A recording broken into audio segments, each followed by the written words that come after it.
Good evening, everybody. Welcome to Readings in Isolation. Sorry, let me just set up this. Oh, that's much better. Hi, everyone. My name is Saman Giraud, and I'll be your host tonight, reading from 1001 Nights.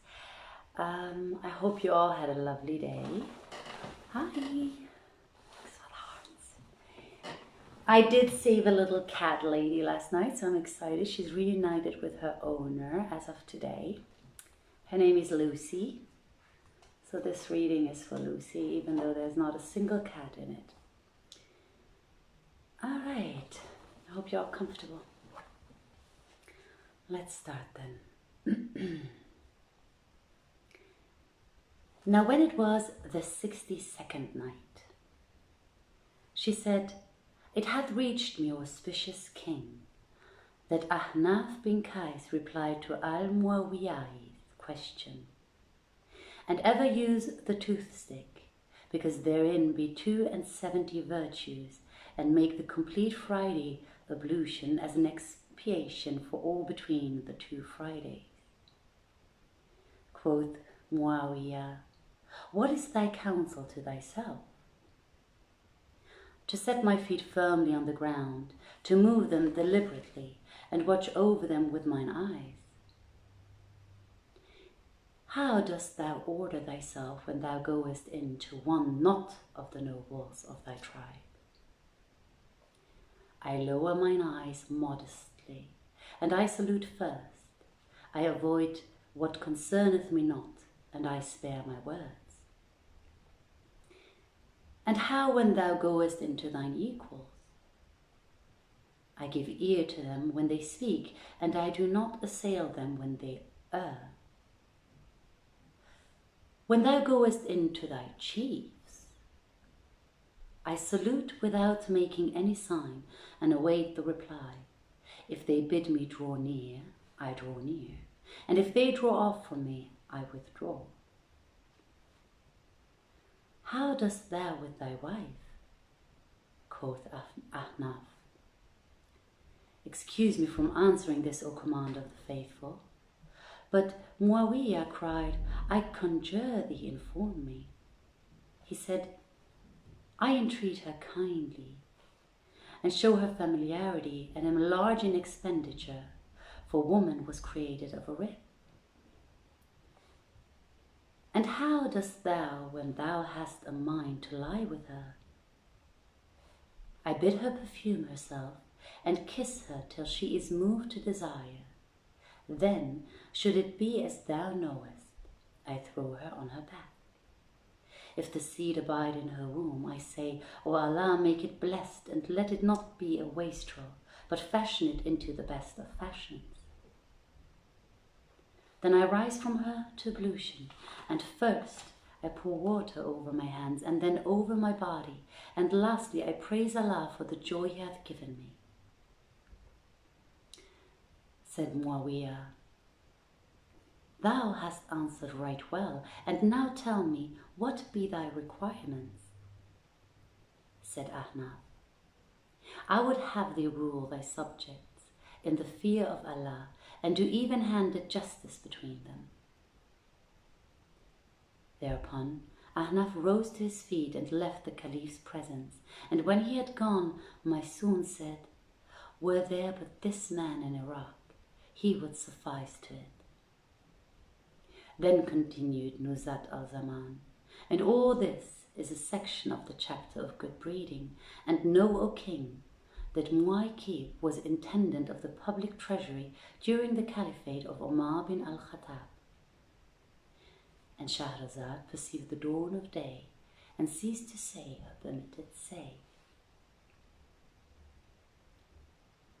Now when it was the 63rd night, she said, "It hath reached me, O auspicious king, that Nuzhat al-Zaman continued, Know, O king, that Muaykib was intendant of the public treasury during the caliphate of Omar bin al-Khattab. And it so befell him that he saw Omar's son and gave him a dirham out of the treasury." Thereupon quoth Muaykib, "I returned to my own house, and while I was sitting there, behold, a messenger came to me from Omar, and I was afraid and went to him. And when I came into his presence, in his hand was the dirham I had given his son. He said to me, Woe to thee, Mu'aqib, I have found somewhat concerning thy soul. I asked, And what is that? And he answered, It is that thou hast shown thyself a foe to the followers of Muhammad, on whom be peace and salvation, in the matter of this dirham, and thou wilt have to account for it on Resurrection Day. And Omar also wrote a letter to Abu Musa al-Shari as follows: When these presents reach thee, give the people what is theirs, and remit to me the rest. And he did so. Now when Uthman succeeded to the caliphate, he wrote a like letter to Abu Musa, who did his bidding and sent him the tribute accordingly, and with it came Ziyad.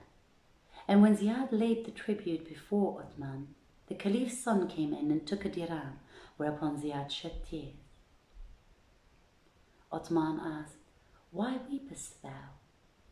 And Ziyad answered, I once brought Omar bin al-Khattab the like of this, and his son took a dirham, whereupon Omar bade snatch it from his hand. Now thy son hath taken of the tribute, yet I have seen none say aught to him or snatch the money from him. Then Uthman cried, And where wilt thou find the like of Omar? Again, Zayd bin Aslam relates of his father that he said, I went out one night with Omar till we approached a blazing fire. Quoth Omar, O Aslam, I think these must be travellers who are suffering from the cold. Come, let us join them. So we walked on till we came to them, and behold, we found a woman who had lighted a fire under a cauldron, and by her side were 2 children, both a-wailing. Said Omar, Peace be with you, O folk of light, for it was repugnant to him to say folk of fire. What aileth you? Said she, The cold and the night trouble us. He asked, What aileth these little people that they weep? And she answered, They are hungry. He inquired, And what is in this cauldron? And she replied, It is what I quiet them withal, and Allah will question Omar bin al-Khattab of them on the day of doom. He said, And what should Omar know of their case? Why then, rejoined she, should he manage people's affairs and yet be unmindful of them?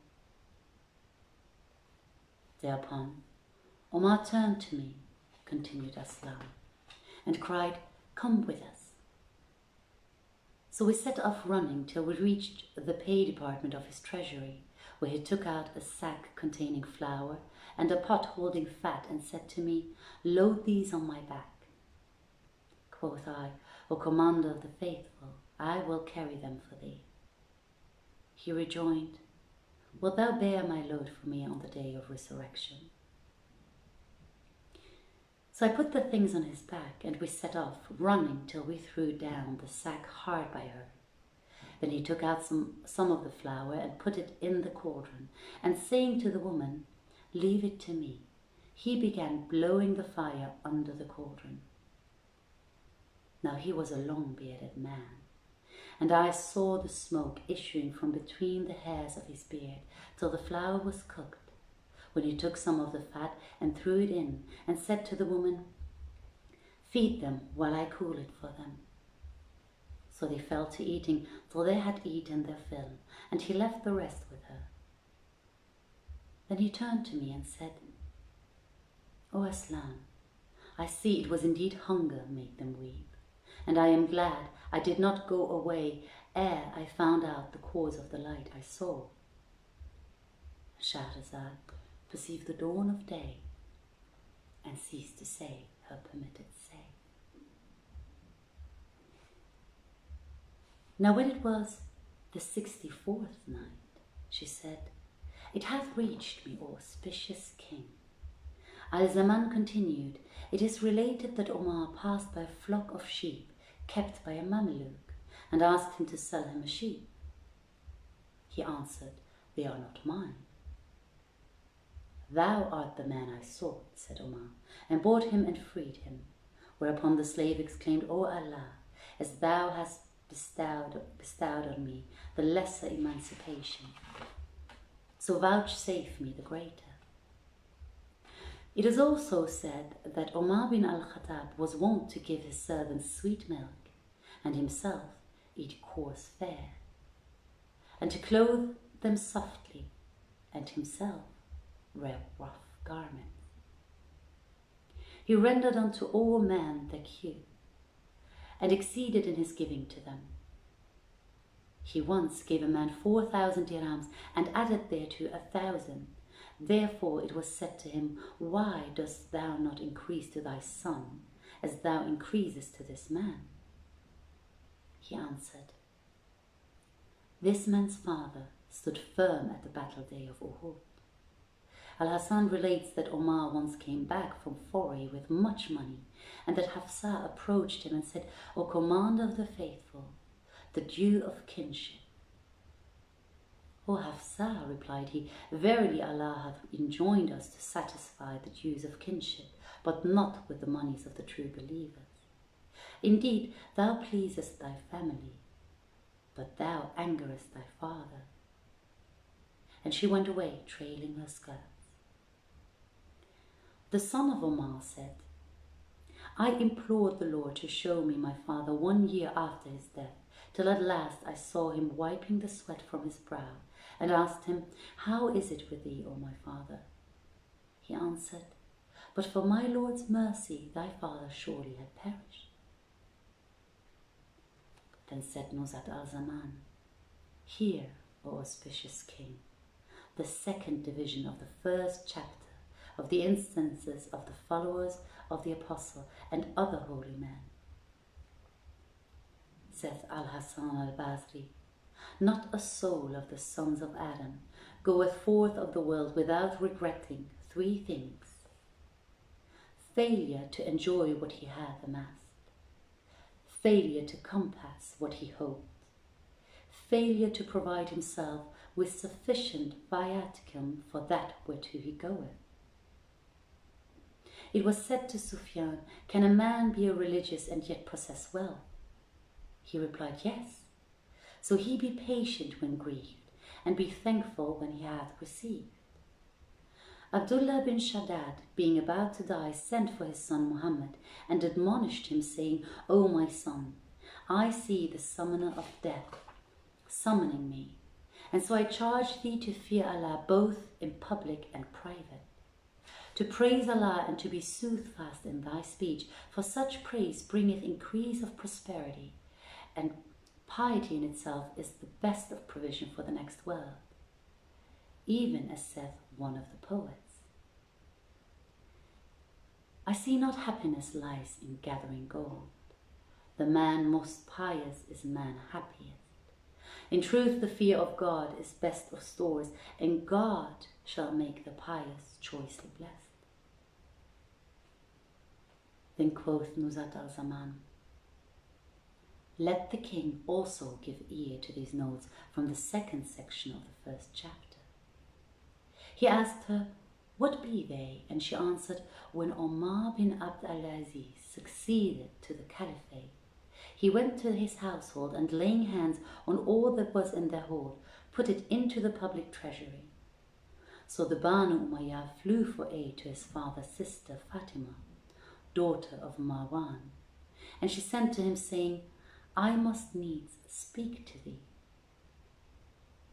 So she came to him by night, and when he had made her alight from her beast and sit down, he said to her, "O aunt, it is for thee to speak first, since thou hast something to ask.